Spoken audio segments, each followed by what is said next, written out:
All right, and we are now joined by Denny Hamlin, our second place finisher. We're going to get right into questions for Denny. We are going to kick things off with Mark Davis. Go ahead, Mark. Hey, Denny, Mark Davis, NBC 12 here in Richmond. Thanks a lot for doing this. You guys, you had a pretty dominant car all race there. Just tell me kind of how the last 13 laps there transpired for you. It just didn't take off very good there. Definitely was the worst that our car took off after restart, but the 48 guessing had his tires pumped up and he was able to take off there, get the lead, and then build a lead big enough that I didn't have enough time to get back to him. And then if I can follow up real quick, just seeing fans back at your home track had to be a nice change from last September. Yeah, definitely. Glad that some fans were able to come back. I know Richmond, put some good equity in this racetrack to help make it a great fan experience, and hopefully we'll have them back in the infield here soon. Thanks, Denny. Yep. All right, we'll take our next question from Bob Pockers. Go ahead, Bob. Yeah, Denny, were you glad to see that caution, or did you think you had Logano there if it had gone green? We were in good position. I mean, it was 20 to go or so. We were obviously faster and trying to be patient there. But just, yeah, I felt, who knows? I mean, who knows at this point? But it's, I felt like I was in pretty good position. I thought we were a little better during that time. And you said last week that you felt like, you're finishing where kind of your car was, where you felt like you should be. Do you feel that way today, or do you feel like this was one you should have won?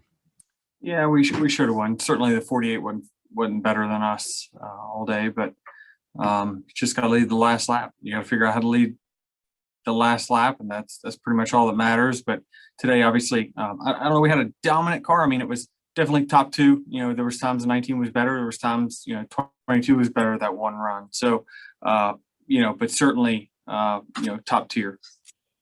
Thank you. All right, and we are also here by our third place finisher, Joey Logano. So if you have a question for either of the two, please raise your hand and make sure you address that driver. And we're going to take our next question from Jeff Gluck. Go ahead, Jeff. Yeah, this is for Denny. Denny, obviously, I hear you saying that, you're still running well and having chances and stuff like that. But at what point does it start to sort of wear on you that, you're dominating the series pretty much and the wins just haven't come yet? Yeah, I mean, it's frustrating for sure. But honestly, I'd rather be where I am than Alex Bowman. I don't care that he's got to win. I mean, we're smashing everyone. So I'd still rather be where I'm at. Thank you. Thanks. All right, we'll take our next question from Dustin Long. This is for Denny. I know it's certainly so soon after. Obviously, as you've stated, you scored a lot of points. You get stage wins. Can you walk away feeling good, or is just ultimately going to be walking away just frustrated and upset that there isn't the win despite the things that you did today? Yeah, I mean, there's frustration for sure. I mean, but it doesn't change, my attitude or work ethic. I mean, I'm going to work just as hard to win next week and the week after that. It just, you're a competitor, you want to win, especially when you have great opportunity to win. But, it just didn't happen. Just digest it and look at it and see, where we could have been a little bit better. But ultimately, there's nothing I could do. My effort was as high as it could be. There's nothing, that's glaring that I feel like I could or should have done different. But maybe there is. I'll go back and look at it and figure it out. But it just seemed like the 48, had it gripped up there for a couple laps. And Joey, I guess kind of, obviously you've heard Denny's frustration. I mean, how do you walk away from this, especially with the 48 winning a race? So it looked like it could have been either you or Denny. Yeah, I mean, I thought we were going to be a battle probably between the front row, especially the way we launched on the final restart there. Just being to barely hang on to 11's quarter down in the one. I thought maybe I can roll the top here, and got there, and the front just wasn't woken up yet. It just wasn't turning. for about 3 laps. And obviously the 48s was in a different league for about 5 laps. So probably pretty obvious the adjustments they made to make that happen. You know, he was decent all day, but he wasn't the fastest car. So they found the way to win. Congratulations to them. They deserve it. But probably frustrating at the same time for, probably 2 of the best cars getting beat by that at the end. So, it's, you get frustrated being so close, but at the same time, at least you're close. So you kind of go back and forth with that in your mind, I guess. But solid run for us and no win. But had a fun racing Denny there for a while. It was a good battle there for the lead, back and forth throughout those long runs. So unfortunately, none of it was for the win. Thank you. All right, our next question is going to come from Randy Holman. Go ahead, Randy. Yeah, Denny, what about your crew? They gave you a good run all day. About the only time you didn't come out first, you parked a little awkwardly in the pit box. What about them? Yeah, they did a great job. That you just hope on that last stop it's clean, and you're trying to do everything you can as a driver, pushing all the lights that you possibly can to make sure you don't leave 1 inch of room there, just in case it gets close off pit road, and it was. But yeah, they did a great job, and obviously gave us a great shot there. I think if we start on the front row on the outside, I just probably wouldn't have had a shot there. So they did great. All right, we're going to take our next question from Davey Segal. Go ahead, Davey. Yeah, this question's for Denny. So it seems like you don't really have a monkey on your back, so to speak, to get this win, considering you guys are dominating, like you said. You've led over half of the last 2 races, 483 the last 900 laps in the Cup Series. So overall, where would you say that you guys are as a team right now in terms of needing to get to victory lane to rack up playoff points?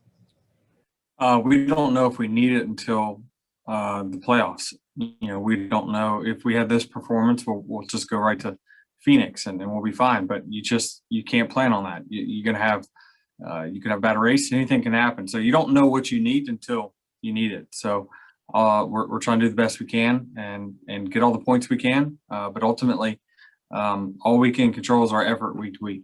Thank you. All right, our next question will come from Jim Utter. Go ahead, Jim.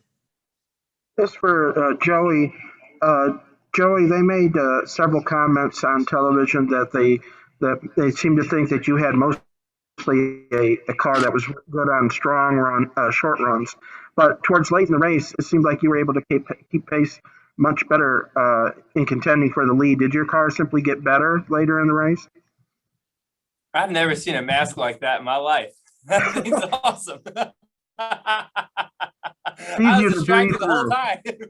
It's easier to breathe through. No, to answer your question, yeah, I mean, we adjusted on it. I'd say, early in the race, we were probably, I don't know, I felt like we weren't really that great on the short run early in the race either. I felt like we were just kind of a third place here there the first couple stages, whether it was short run or long run. It's just where we were. Made some adjustments to try to get better on the long haul. Feel like we did. I think the track changed a little bit too, because there's one run I think Denny was tight, and then the next run we got tight and he caught right back up to us. So I think we were both kind of chasing the track on different adjustments, trying to catch up. So I think the track went for a swing as much as anything. And then, like we said, I think the 48 kind of snookered everybody. Probably that last run with some of his adjustments. Thanks, Butch. Yep. All right, we're going to take our next question from Dominic Aragon. Go ahead, Dominic. Thanks, Marissa. This one's for Denny. So I'm kind of picking back off Dustin Long's question a little bit, but when you have a run like this, 8 top 5s in 9 races, does this give you and your team a little bit more momentum, a little more frustration? How's that after this? Yeah, I mean, I think I've talked about it, but it's, it's a double-edged sword. You're upset in the moment. You feel like you should capitalize when you have great cars. But in the big picture, we are running very strong and in contention each week. So it's mixed emotions, honestly. All right, and we're going to let Denny go. Thank you so much for taking some time to join us, Denny. Congratulations on a great finish, and we'll see you next week. All right, thank you. Thank you. And Joey, we're going to take a couple more questions here for you. We will take our next one from Bob Pockers. Go ahead, Bob.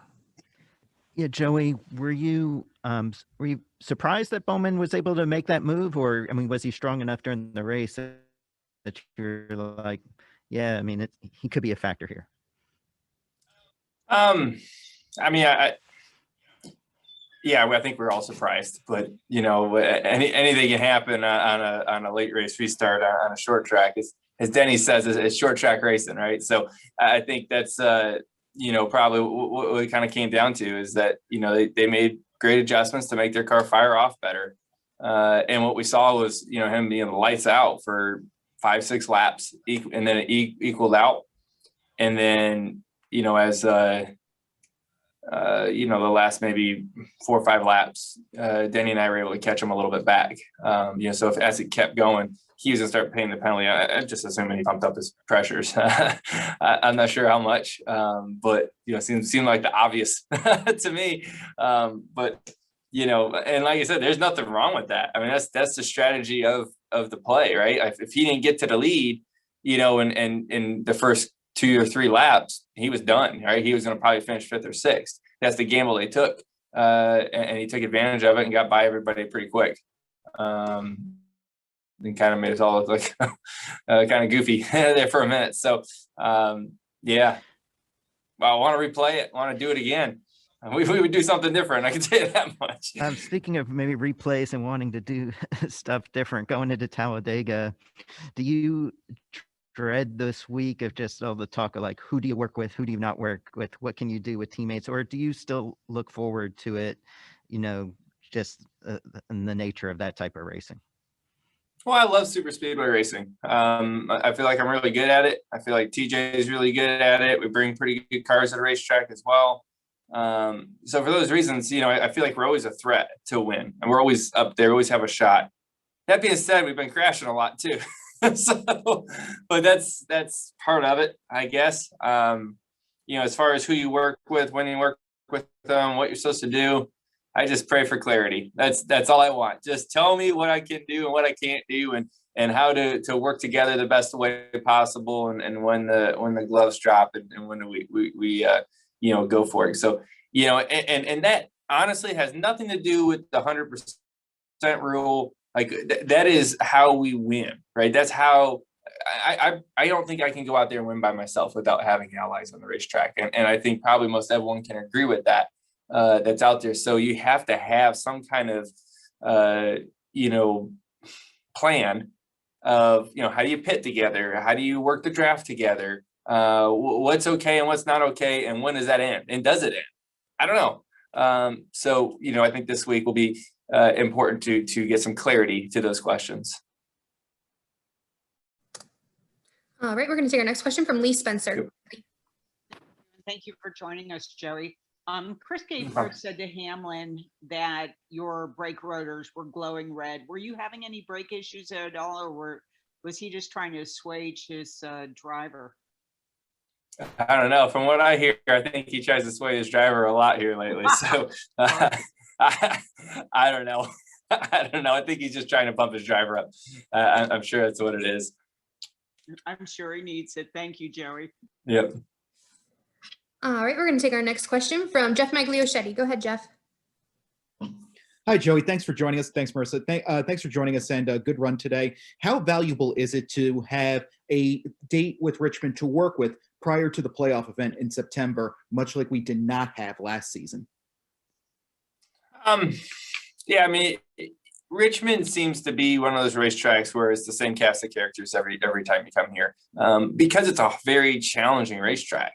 You know, this racetrack, a good car isn't enough.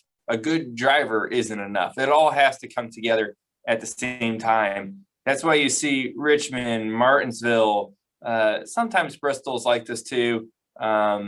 You know, that we're, you know, especially 750 tracks, really, probably more than anything. It's usually the same cast of characters. You know, it's Denny, it's Martin, it's Brad and myself.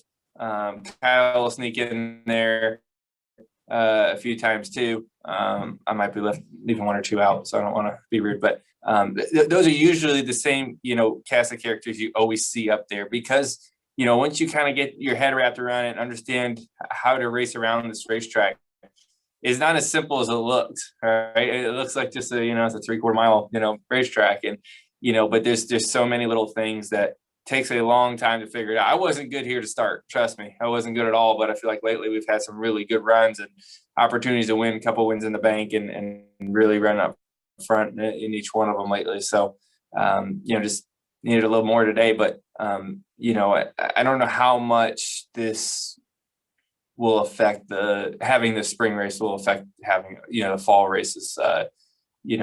Event. It'll probably be the same cast of characters up there. There might be some people a little bit more desperate in different situations that may call the race differently, trying to get stage points and things like that. That changes up the race quite a bit when you get to that type of thing. Fair enough. Thanks, Joey. Thanks. All right, we're going to take one final question for Joey before we're joined by our race winner, and Mark Davis. Go ahead, Mark.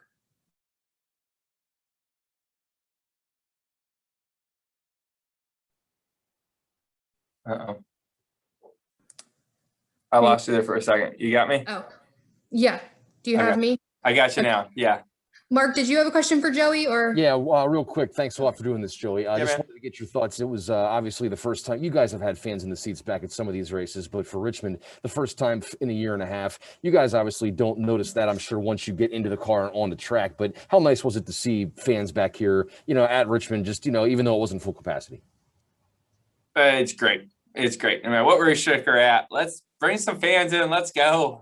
We gotta open the gates, man. And I think this is a nice way to introduce that, as we were able to, from at least what I see from inside the racetrack, everyone's social distance very well. You can see, in the grandstands where, there's groups sitting next to each other that must come to the track together, I'm assuming. And then there's, there's space in between each one of them, as you guys saw plenty well. So, it looked like a safe event to me.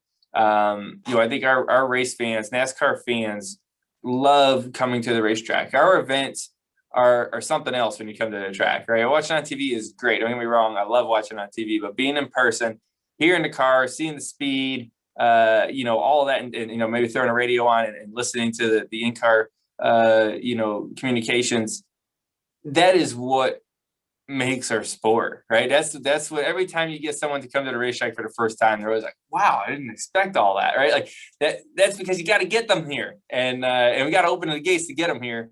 So I'm glad we're starting to do that at a lot of different racetracks now. So I love that. So we'll keep being smart, taking the right precautions, but open it up a little bit, get some people here. Thanks, Joey. Appreciate it. Thanks.